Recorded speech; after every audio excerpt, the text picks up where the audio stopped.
The world of football has seen many controversial transfers over the years, but none more so than Luis Figo's transfer from Barcelona to Real Madrid. To understand the magnitude of Figo's betrayal, we must rewind the clock back to 1995, when a young Luis Figo arrived at the Camp Nou for the very first time, igniting a spark of excitement among Barcelona fans. Hailed as the leader of Portugal's golden generation, Figo had showcased his talent on the international stage, guiding his country to victory at the Under-17 Euros and the Under-20 World Cup. It was at Barcelona, however, where Figo truly rose to stardom. The way he dribbled past defenders with ease mesmerised the crowd, and with him having an eye for goal too, he soon became a fan favourite. It got to the point where the name Figo became synonymous with Barcelona, with him helping propel the team to 8 trophies in 5 years as Barcelona conquered Spanish football. In his final season with the club, Figo reached new heights, amassing an incredible tally of 30 goals and assists across all competitions, solidifying his status as the frontrunner for the coveted Ballon d'Or award.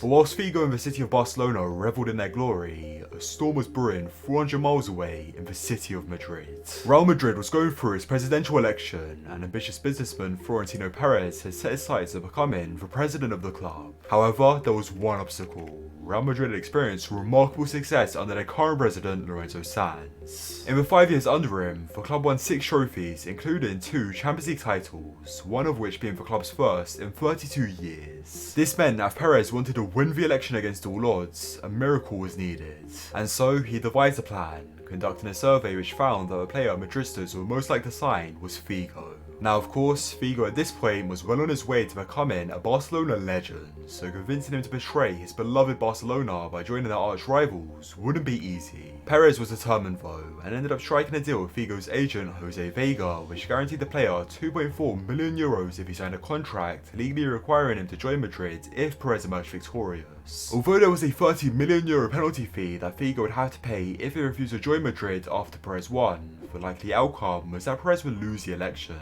In that case, Figo would simply keep the money and stay at Barcelona, making it seem like a no-brainer to accept the deal, especially as Figo was looking to renegotiate his contract with Barca, but no progress was being made even after Vega told the board they had this offer from Florentino Perez, and if they improved Figo's contract, he wasn't going to sign for Madrid.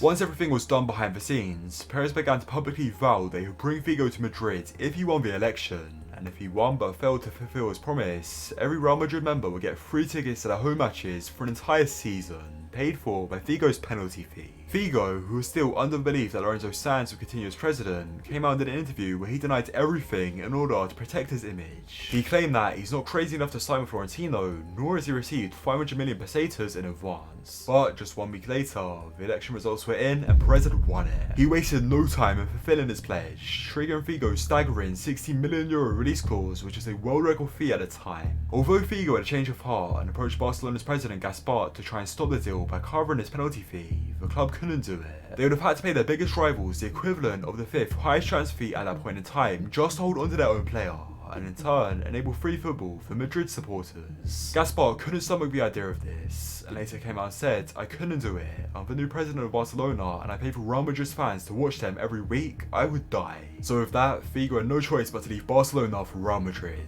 and on the 24th of July 2000, Figo was unveiled as a Real Madrid player, his smile barely visible, having just committed one of football's most infamous betrayals. 3 months later, Figo made a dramatic return to the Camp Nou, this time wearing the white shirt of their bitter rivals. The reception he received was a stark contrast to what it would have been just a year ago. Surrounded by a hostile sea of fans, Figo put his fingers to his ears in an attempt to block out the noise, knowing that he'd forever tarnish his legacy in Catalonia. The already fierce rivalry between Barcelona and Real Madrid had been intensified even further, and 2 years later, the hostility reached new heights. Figo returned to the Camp Nou and had things catapulted at him, including a pig's head, resulting in play having to be abandoned midway through the second half for 16 minutes. Despite the animosity, Figo went on to have a successful career with Madrid. He won the prestigious Ballon d'Or just a few months into his time at the club, and this was largely down to his outstanding final season at Barcelona. He also secured 7 trophies during his time at Madrid, whilst Barcelona did poorly, with them only winning 1 trophy during that period. Whilst many years have passed since the Figo transfer, it remains at the top of the list of football's most controversial transfers.